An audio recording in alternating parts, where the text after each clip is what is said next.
Bonjour à tous. Christophe Châtelet, donc d'Affinaire Drone, entrepreneur au sein de la coopérative d'activité et d'emploi CDP 49 basée à Angers. Au sein de la coopérative, nous sommes 3 télépilotes. Donc il y a Benoît Mingui qui est absent aujourd'hui mais qui est plutôt spécialisé dans tout ce qui est communication, vidéo. Benoît Hazard ici présent.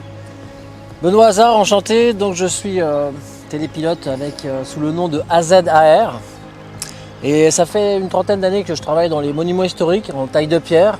Et donc j'ai mis au profit du patrimoine, au service du patrimoine, mon expérience avec le drone, la photogrammétrie, également de l'inspection, d'autres services comme ça, et de la vidéo.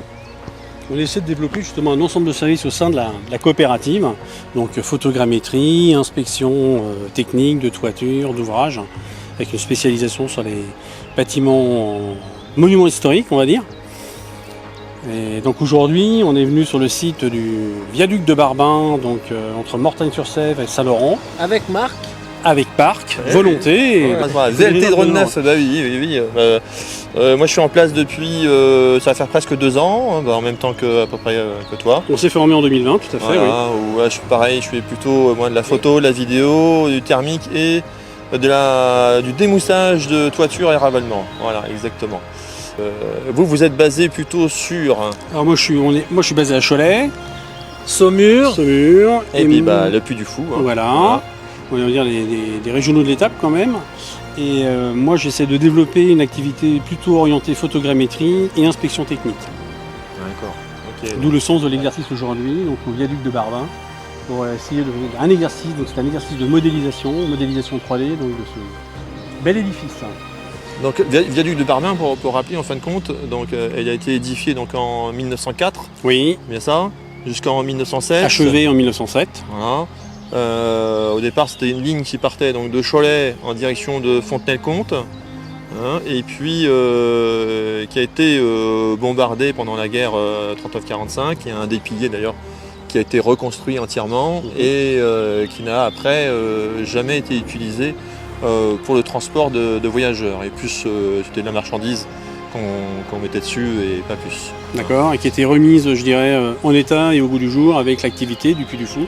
Exactement. Notamment du petit train du Puy du Fou. Voilà, exactement. Voilà. Donc, le petit train du Puy du Fou. Qui part de Mortagne-sur-Sèvre pour aller aux Herbiers. Voilà, aux Herbiers. Et la propriété, donc les propriétaires de ce viaduc sur le département, et une association également. Tout à fait, la voie ferrée de Vendée. Dans le département de Vendée. Département de Vendée, en effet le terrain sur lequel on est, donc à partir du département de Vendée. C'est un site d'ailleurs protégé, donc en termes de vol, il y a des autorisations à demander et s'assurer qu'on est bien en dehors, notamment des périodes de nidification. Et bien sûr, demander l'autorisation aux voies ferrées de Vendée de pouvoir survoler les voies ferrées, puisqu'il faut savoir que dans la réglementation drone, c'est totalement interdit, sauf accord du gestionnaire de zone. D'accord, ok. Donc on se trouve donc sur le viaduc de Barbin, il me semble, 300 mètres de long. Oui. En hauteur 35 mètres de haut. 35 mètres de haut. Donc quel matériel tu as utilisé? Alors pour réaliser l'opération, moi j'utilise un Matrice 300 et une caméra, donc une P1, donc 45 mégapixels. Donc en termes de vol, on a réalisé ce matin à partir du viaduc 2 vols en automatique, donc des vols planifiés, en smart oblique, un vol en smart oblique et un vol en oblique, ce qu'on appelle en oblique au niveau de DJI Pilote, donc pour vraiment faire de la modélisation 3D. Et puis après, nous sommes redescendus donc au pied du viaduc pour pouvoir vraiment prendre de façon manuelle cette fois-ci. Donc tous les piliers, un par un. Alors là, on s'est concentré sur 2 piliers, le 1907, parquet 1907 et 1904. Qui sont donc du côté, en fin de compte, de Mortagne. D'accord. Parce que l'édifice est quand même très très long, donc là c'était vraiment un exercice déjà de modéliser 2 piliers et voir ce que ça donne. D'accord, au niveau de la sécurité, donc forcément, comme on était 3 télépilotes, c'était beaucoup plus simple donc d'en haut, parce qu'on a eu une partie modélisation à partir du haut, donc du viaduc, et ensuite après, bien plus tard, au niveau du bas, au niveau des piliers. Donc là, ici, il y a eu un périmètre de sécurité donc de plus de 30 mètres. Plus de 30 mètres, tout à fait. Donc on a mis de la rubalise et puis des jalons et rubalises pour sécuriser la zone. Plus de télépilotes en plus avec Plus deux la télépilotes radio. équipés de talkie-walkie ainsi que le pilote du drone. Donc oui, sur la partie technique, donc on a parlé de la P1 tout à l'heure. Donc la P1, en effet, c'est un appareil donc plein format. C'est un objectif 35 mm avec une fauve de 63,5 degrés, me semble-t-il. En nombre de clichés ce matin sur la partie planifiée.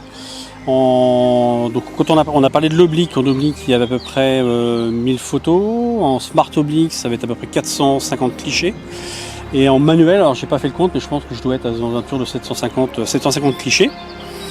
Donc toutes ces prises de vue je vais les travailler avec Agisoft, donc MetaShape Pro, et en temps de traitement je pense que ça va être estimé aux alentours de 2 à 3 jours de traitement. Oui, donc il y a l'alignement, il y a la création d'un nuage de points, après il y a donc une notion de maillage et de texturage sur le maillage. Ouais, comme ton drone en fin de compte il est avec une balise RTK, on appelle ça. Tout à fait. Oui, donc, alors donc toutes les prises de vue qui ont été faites donc, de façon planifiée, c'était donc avec le RTK, donc la correction de la position GPS, en s'appuyant sur le réseau Centipede notamment. Alors, t'as posé des cibles alors du coup alors. Oui, tout à fait, tu as raison de le rappeler. Des cibles, mais on va un petit peu expliquer Alors, pourquoi on pose des cibles. oui, c'est en effet ce qu'on appelle donc des GCP, donc des points de contrôle et points de calage. Donc on pose des cibles elles font 50 cm par 50 cm, elles sont donc bicolores, donc là c'est du rouge et blanche, pour qu'elles soient bien visibles des prises de vue, et on vient prendre en fin de compte avec une canne, donc là c'est une canne M-Lead, une M-Lead RS2, donc qui s'appuie aussi sur Centipede pour avoir une correction centimétrique, hein, et donc on vient relever en fin de compte le centre de la cible, le centre des cibles. Ensuite ces valeurs-là, on va pouvoir les intégrer au niveau du logiciel, donc Agisoft MetaShape, hein, pour pouvoir justement corriger le modèle. D'accord, ça permettra en fin de compte d'avoir vraiment une qualité optimale au niveau centimétrique lorsqu'on veut prendre des mesures exactes d'un édifice ou autre. Enfin bon, ça, tout est possible en fait, avec ce procédé-là. En fait. Exactement, on aura des valeurs en X, Y et Z. Calculer les volumes, on va avoir des dimensions pour pouvoir quantifier le nombre de pierres à changer, pour avoir une vision vraiment globale des chantiers, d'apprécier tout ce qui... les ruptures, les désordres, en fait l'état général de l'ouvrage. Alors c'est vrai que là on parle de photogrammétrie, quand on parle de photogrammétrie en règle générale, les conditions optimales c'est quand même un ciel plutôt nuageux pour avoir une lumière on va dire diffuse. Exactement. Là aujourd'hui, on était pris par le calendrier, on était tenu aussi de voler plutôt un lundi pour des raisons de sécurité et de possibilités. Oui, parce qu'il y a le petit train à vapeur qui passe au-dessus, c'est ça. Exactement, oui. Et puis il y a des jours où c'est totalement interdit. C'est l'association des chemins de fer de Vendée. De Vendée, oui, tout à fait. Ouais. Voilà, exactement. Et donc là, aujourd'hui, on a plutôt un ciel, je dirais, très, très ensoleillé et dégagé. Ouais. Donc c'est pas forcément les conditions idéales pour faire de la photographie. C'est pour ça que tu as... Oui, exactement. Hein. Ouais. C'est pour ça que tu as attendu, en fin de compte, une heure assez optimale lorsque le soleil était un peu plus haut, on va dire, et moins bas, pour éviter d'avoir certainement des contre-jours. Voilà, c'est ça, essayer d'avoir une lumière quand même plus... diffuse sur l'ensemble de l'édifice. Avoir moins d'effets d'ombre et de changement de lumière. On verra ce que ça donne. D'accord, ok. Eh bien écoutez, on va se retrouver donc pour la suite. Donc la suite, eh bien, c'est le traitement. De mon côté. Voilà. Le traitement après pour moi, ça va être la partie vidéo avec Benoît, c'est pareil. Et puis on verra après le résultat. Et on vous dit à très bientôt. À bientôt.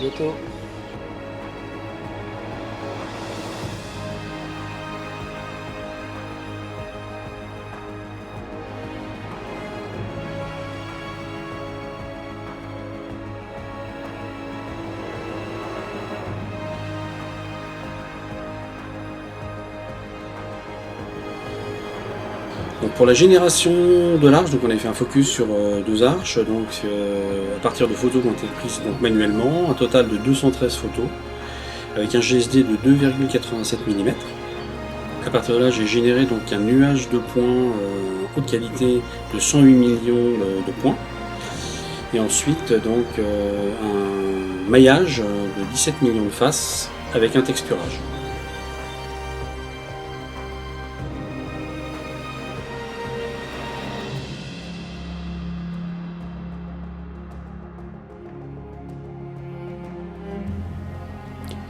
Pour la modélisation, j'ai utilisé une station que j'ai assemblée, donc à base de Intel Core i9 10900K, ainsi que 128 Go de mémoire, une carte graphique Nvidia RTX 3080 et des disques SSD. Et l'utilisation bien sûr du logiciel donc Agisoft MetaShape Pro. Dans l'exercice de modélisation, il y a eu deux exercices qui vont vous être présentés. La première, donc, c'est une modélisation partielle du viaduc de Barbin.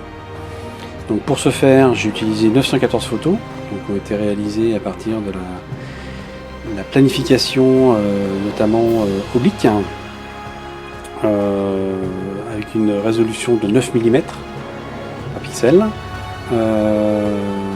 Génération d'un nuage de points de 106 millions de points.